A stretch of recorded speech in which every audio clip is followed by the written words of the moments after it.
It doesn't matter if you're a salesperson, a general manager, or a business coach like I am. Asking questions is a genuine tool of trade, and the better questions you ask, the better responses we get. So I thought that I'd like to share with you 9 ways to ask better questions. The first one is don't ask closed yes or no questions. If you compare do you like fast cars with what do you like about fast cars, you can see that the second question is going to get a much better response.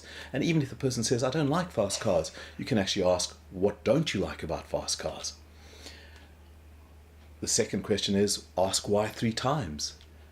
Why do you like movies might lead to a response about escape. So why do you feel you need to escape would be the logical question that follows.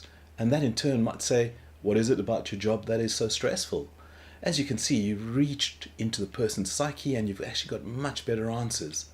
Similarly, be as specific as you can. Not so general. The more general you are, the less response you're going to get that is useful.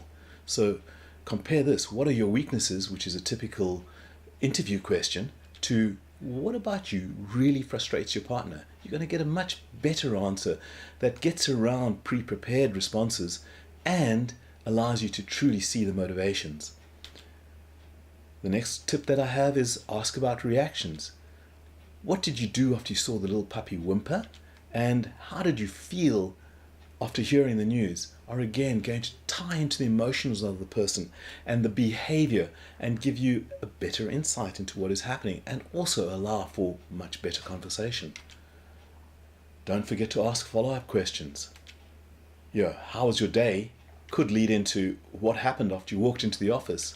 And don't forget, that might actually lead to, so who else saw you spill the coffee over the coffee photocopier? Don't forget to ask about lessons learned. What did you learn with working from that client? And what advice would you give to somebody starting out in a marketing career? Both of those questions allow the person to reflect and actually feel important. It really builds self-esteem because you're actually asking for advice and puts them into the role of expert. This is a role that people enjoy and they like giving advice.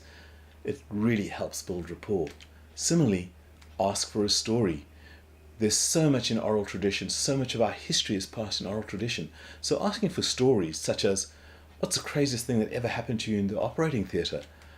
Or what inspired you to start that business for both a doctor and an entrepreneur would be a really interesting response. And again, you start seeing much more of the real person behind the stories and the answers.